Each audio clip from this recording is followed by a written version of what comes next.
একটু বয়সে যখন আমরা প্র্যাকটিস করি, সেই প্র্যাকটিস করবার সময় আমাদের সঠিক রেয়াজের পদ্ধতি না জানা থাকার কারণে আমরা অনেক সময় ভুল রেয়াজ করে ফেলি, মানে রং টেকনিক ব্যবহার করি, যেটা আমাদের গলার কাঁপুনিটাকে আরও বাড়িয়ে তুলতে পারে। সাধারণত আমরা দেখি একটু বয়সে যারা গান শেখেন তাদের জন্য এটা ভীষণ একটা কমন প্রবলেম। আপনি কি গান গাইতে গেলেই গলা কাঁপে? নিজেরই গলার উপর কন্ট্রোল থাকে না? অনেকেই প্র্যাকটিস করে তবুও ইমপ্রুভ হয় না, আর তখন মনে হয় আমি বোধহয় গান গাইতে পারবো না। কিন্তু সত্যিটা কি জানেন, এটা ট্যালেন্ট বা টেকনিকের প্রবলেম নয়, এটা আমাদের এক ধরনের প্র্যাকটিসের অভাব, সঠিক প্র্যাকটিসের অভাব। আজ আমি আপনাদের স্টেপ বাই স্টেপ বোঝাবো এবং কিছু জিনিস আপনাদেরকে প্র্যাকটিক্যাল দেখাবো কিভাবে খুব সহজভাবে গলার কাঁপুনি কন্ট্রোল করবেন, যেটা আমি আমার স্টুডেন্টসদেরকেও শেখাই এবং তারা কিন্তু অনেক বেনিফিট পেয়েছেন। একটু বয়সে যখন আমরা প্র্যাকটিস করি, সেই প্র্যাকটিস করবার সময় আমাদের সঠিক রেয়াজের পদ্ধতি না জানা থাকার কারণে আমরা অনেক সময় ভুল রেয়াজ করে ফেলি, মানে রং টেকনিক ব্যবহার করি, যেটা আমাদের গলার কাঁপুনিটাকে আরও বাড়িয়ে তুলতে পারে। তাই গলার কাঁপুনি কন্ট্রোল করবার জন্য আজকে আমি আপনাদের সাথে খুব সহজ কতগুলো পয়েন্ট আলোচনা করব। তাই আপনাদের সবাইকে অনুরোধ, আপনারা ভিডিওটা সম্পূর্ণ দেখুন। বিশেষ করে যারা একটু বয়সে গান শেখা শুরু করছেন তাদের মধ্যে কিন্তু 90% এই ধরনের প্রবলেম শুরুতে ফেস করেন। আস্তে আস্তে এই প্রবলেমটা থেকে আপনারা বেরিয়ে আসতে পারবেন যদি এই নিয়মগুলো আপনারা ফলো করে থাকেন। তাহলে চলুন শুরু করব আজকের ক্লাস এখান থেকে। তার আগে আপনাদের সকলকে অনুরোধ করব, আপনারা যারা যেখান থেকে আমার এই ভিডিওটা দেখছেন অবশ্যই কমেন্টে লিখতে ভুলবেন না আপনি কোথা থেকে এই ভিডিওটি দেখছেন। ভালো লাগলে অবশ্যই একটা লাইক করবেন আর শেয়ার করবেন, যাতে আপনার মতো যদি সমস্যা আর কারোর হয়ে থাকে তারাও বেনিফিটেড হবে। এখনও চ্যানেলটি সাবস্ক্রাইব না করলে অনুরোধ রইল চ্যানেলটি অবশ্যই সাবস্ক্রাইব করে আমার পাশে থাকবেন। চলুন, সবার প্রথমে আমাদেরকে বুঝতে হবে যে গলা কাঁপে কেন। 3টে মেইন রিজন আছে কিন্তু। নাম্বার 1 কি আছে? ব্রিথিং ঠিক না হওয়া, মানে সঠিকভাবে ব্রিথিং নেওয়া বা ছাড়া, এই পদ্ধতির মধ্যে আপনি কোথাও একটা ভুল করছেন, যার ফলে আপনার গলা কাঁপতে পারে। সেকেন্ড পয়েন্ট কি? গলায় টেনশন, মানে যখন আমরা গলাকে অনেক বেশি স্ট্রেসফুল করে ফেলি, গলায় যখন আমরা অনেক বেশি টেনশন দিয়ে ফেলি।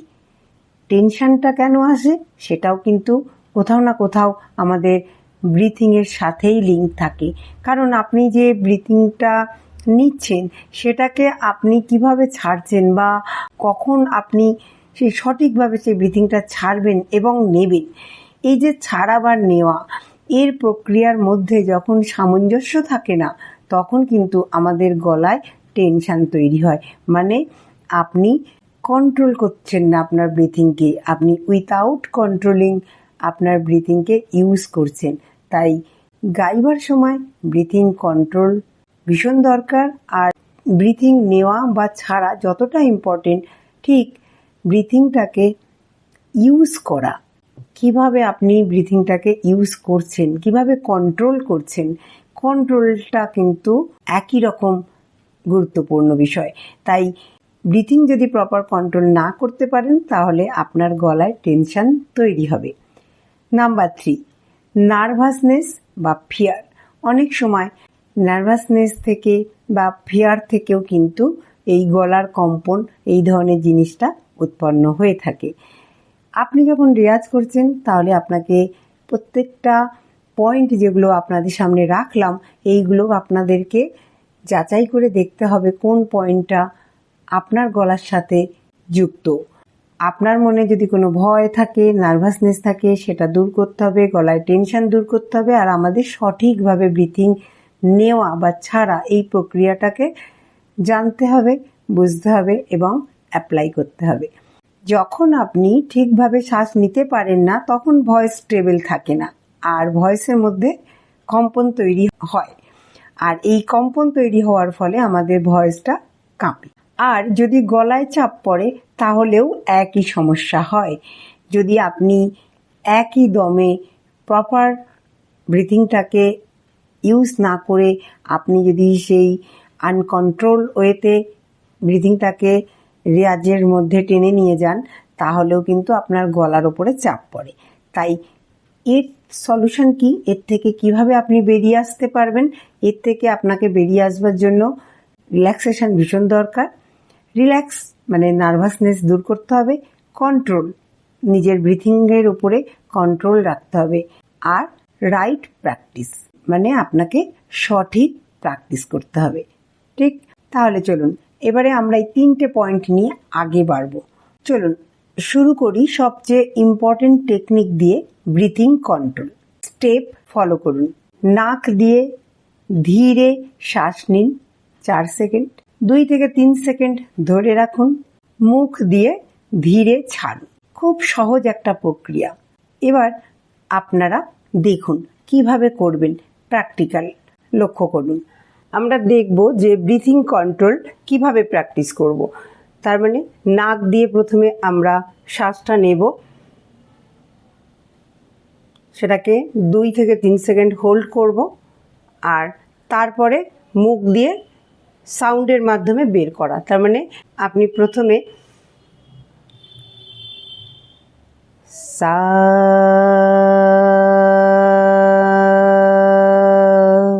নাক দিয়ে শ্বাস নিয়ে হোল্ড করে সা,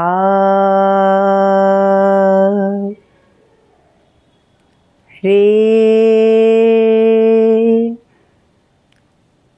গা।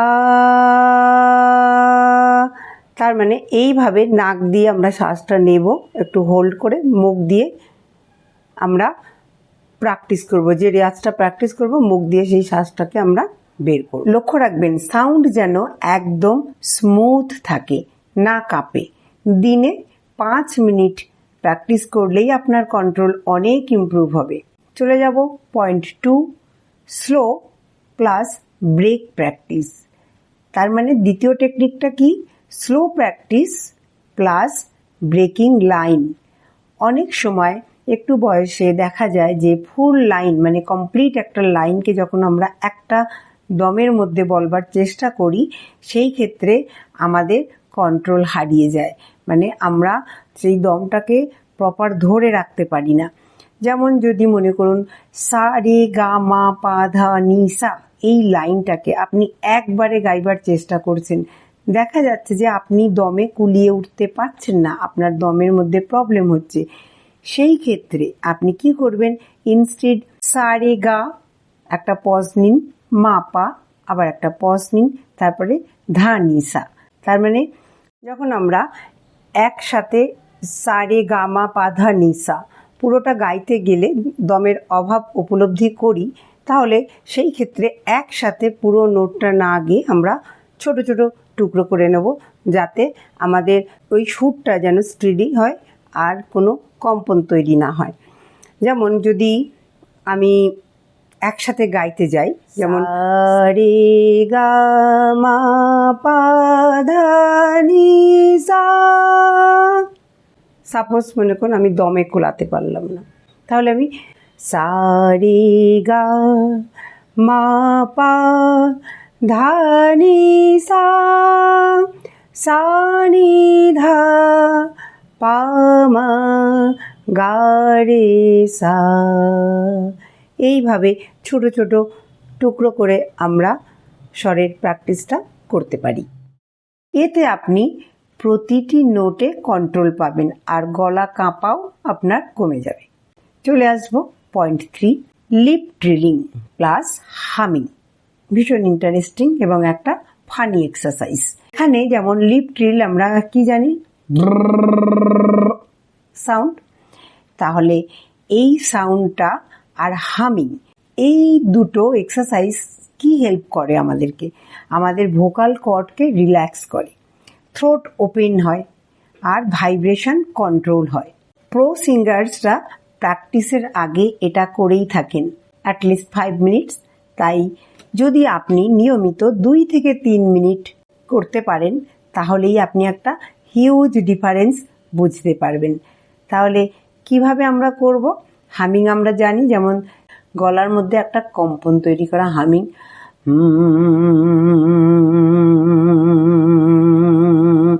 সা প্লেস করে ওই সাউন্ডের সাথে মিলিয়ে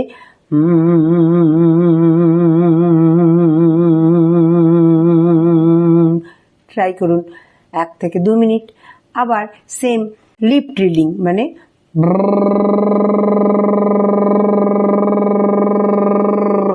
অনলি সা সা সাউন্ড করে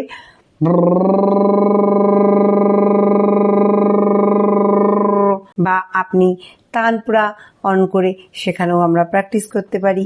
চলুন এবারে আমরা দেখে নেব কিভাবে প্র্যাকটিক্যালি আপনারা এটাকে প্র্যাকটিস করবেন। তাহলে দুটো আমরা হামিং আর একটা লিপ ট্রিল, মানে আমরা জানি যে ঠোঁটটাকে যখন আমরা জুড়ে একটা সাউন্ড তৈরি করি, যেমন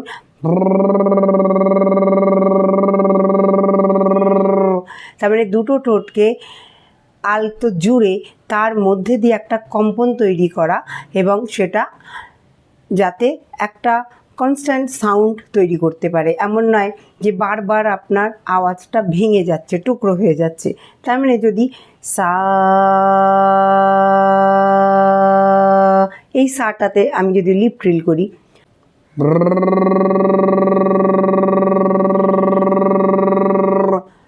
তাহলে এই যে সা রে গা,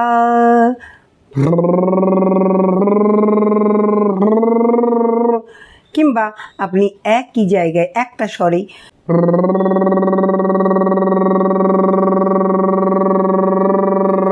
সা,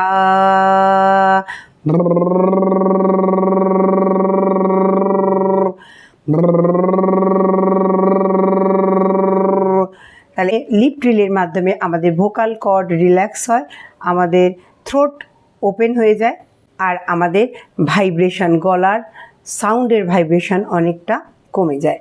সেকেন্ড হলো হামিং। আমরা দেখব হামিং, তার মানে হামিংয়ের আগেও একটা ভালোভাবে ব্রিথ নিয়ে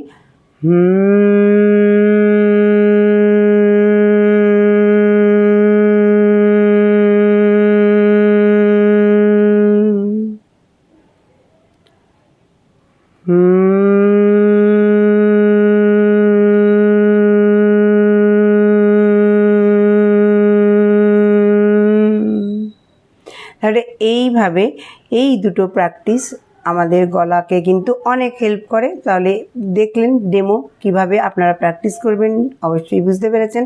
এইভাবে প্র্যাকটিস করুন। নেক্সট পয়েন্ট, ভীষণ গুরুত্বপূর্ণ একটা point, posture plus body relaxation. একটু বয়সের সাথে কিন্তু পশ্চারের প্রবলেম অনেকেরই হয়, এটা আমি অনেক সময়ই বলি, বারবার রিপিট করি। এই প্রবলেমটা একটু বয়সের সাথে অনেকের হয়ে থাকে, হয়তো বেশি সময় পিঠ সোজা করে রাখতে পারেন না, বা পিঠ সোজা করে বসা বা দাঁড়িয়ে গান করা, সেক্ষেত্রে অসুবিধা হতে পারে। তাই যখনই আপনি রিয়াজ করবেন তখন আপনি কি করবেন, একটা কাঠের চেয়ার ব্যবহার করুন, বা তার মাঝখানে একটা হার্ড কুশন রাখুন, যাতে আপনার পিঠটা সোজা থাকে। একটা চেয়ারে বসলেন, সামনে কোনো টেবিলে আপনি হারমোনিয়াম রাখতে পারেন, কিংবা তানপুরার টিউনে প্র্যাকটিস করতে পারেন। যদি কেউ বিছানায় বসে প্র্যাকটিস করছেন, সেক্ষেত্রেও বেডের যে ব্যাক সাপোর্ট, হেড সাপোর্ট থাকে, সেখানে আপনি আপনার পিঠকে শক্ত কোনো কুশনের মাধ্যমে সাপোর্ট দিন। তাহলে কি, যে সোজা হয়ে বসা বা দাঁড়ানো ভীষণ দরকার। বুক ওপেন রাখুন, মানে রিল্যাক্স থাকা, আর কাঁধ রিল্যাক্স রাখুন। বুক ওপেন রাখতে হবে, কাঁধ রিল্যাক্স রাখতে হবে, আর বসার পশ্চারটা সোজা রাখতে হবে। এই তিনটে জিনিসকে একদম পারফেক্ট করতে হবে। ভুল পশ্চার, যেমন ঝুঁকে থাকা, নেক টাইট করা, এগুলো করলে কি হয়, আমাদের এয়ার ফ্লো ব্লক হয়ে যায়, আর ভয়েসে শেক বাড়ে, মানে ভয়েসের মধ্যে একটা শেকিং শুরু হয়ে যায়, যার ফলে আমাদের আওয়াজটা একটা কম্পনের সাথে বেরোতে শুরু করে এবং আওয়াজটা কাঁপে। মনে রাখবেন, রিল্যাক্স বডি, স্টেবল ভয়েস। পঞ্চম টেকনিক, মাইন্ড কন্ট্রোল। মানে অনেক সময় প্রবলেম গলায় না, প্রবলেম মাথায়। ভয়, নার্ভাসনেস, অডিয়েন্স প্রেশার, তাহলে সলিউশন কি? চোখ বন্ধ করে প্র্যাকটিস করুন, আয়নার সামনে গাওয়া অভ্যাস করুন, নিজেকে ইমাজিন করুন আপনি স্টেজে পারফর্ম করছেন। মাইন্ড কাম হলেই কিন্তু আমাদের ভয়েসও স্টেবল হয়ে যাবে। তাহলে চলুন একটা ছোট্ট ডেমোর মাধ্যমে বুঝি যে গলা যখন উইথাউট কন্ট্রোলে আমরা গাই তখন আমাদের গলার আওয়াজ কেমন আসে, আর যখন আপনি আপনার ব্রিথ কন্ট্রোল করছেন এবং স্লো ভাবে গানটা গাইছেন তাহলে আপনার গলা কতখানি স্টেবল হবে। তাহলে উইথাউট কন্ট্রোল আমাদের গলা কি কন্ডিশনে কেমন সাউন্ড করে, আর উইথ কন্ট্রোল মানে যেখানে আমাদের with breathing plus slow practice সেখানে আমাদের গলা কতখানি স্টেবল। চলুন একটা ছোট্ট ডেমো দেখি। এবার আমরা একটা ডেমো দেখি যে উইথাউট কন্ট্রোল যখন আমরা গাই তখন আমাদের গলার মধ্যে কেমনভাবে একটা চাপ পড়ে বা কম্পন শুরু হয়। যদি এমনভাবে দেখি আমরা সা রে গা মা পা ধা নি সা, এখানে আমার সা পর্যন্ত আসতে গলায় মনে করুন চাপ পড়লো বা গলার স্বরটার মধ্যে স্টেবিলিটি অতটা থাকলো না প্রত্যেকটা স্বরের মধ্যে। সেই ক্ষেত্রে তার মানে কি আমি স্বরটাকে কন্ট্রোল করে গাইতে পারলাম না। এবারে দেখব যে প্রপার ব্রিথিংয়ের মাধ্যমে আর যদি আস্তে আস্তে ধীরে ধীরে আমরা স্বরটাকে বলার চেষ্টা করি মানে ছোট ছোট টুকরোতে তাহলে কেমন হচ্ছে। সা রে গা মা পা ধা নি সা, সা নি ধা পা মা গা রে সা। যখন উইথাউট কন্ট্রোল একভাবে গাইলাম তখন স্বরটার মধ্যে কিন্তু আমাদের গলায় চাপ পড়লো এবং স্বরগুলো ক্ল্যারিটি আসলো না, কোথাও কোথাও স্বর কেঁপে গেল। কিন্তু যখন ব্রিথিং নিয়ে আর স্লো ধীরে ধীরে স্বরটাকে গাইলাম তখন কিন্তু স্বরের উপরে সঠিক নিয়ন্ত্রণের মাধ্যমে আমি গাইতে পারলাম কন্ট্রোল রেখে। তাহলে পার্থক্যটা অবশ্যই আপনারা বুঝতে পেরেছেন যে যখন আমরা উইথাউট কন্ট্রোল মানে জোর করে একসাথে টেনে নিয়ে যাচ্ছি অসুবিধা হওয়া সত্ত্বেও সেই ক্ষেত্রে ভয়েস কেমন সাউন্ড করছে, আর যখন ব্রিথিং নিয়ে একটু স্লো আস্তে আস্তে ছোট ছোট টুকরোতে সেই স্বরটাকে প্র্যাকটিস করছি তখন আমাদের স্বরের সাউন্ড একদম আলাদা হয়ে যাচ্ছে, অনেকটাই আমরা কমফোর্টেবলি গাইতে পারছি। এই ভিডিও থেকে আমরা দেখতে পেলাম যে মোট 5টা টেকনিকে আমাদের ফোকাস করতে হবে: breathing control, slow practice, lip trilling plus humming, posture, mind control. এই 5টা ফলো করলে আপনার গলা কাঁপা অনেকটাই কমে যাবে আর আপনি খুব সুন্দরভাবে যে কোনো গানকে গাইতে সক্ষম হবেন। কমেন্টে লিখতে ভুলবেন না আপনার কোন জায়গায় প্রবলেম হচ্ছে, আমি নেক্সট ভিডিওতে সেটার সলিউশন অবশ্যই দেব।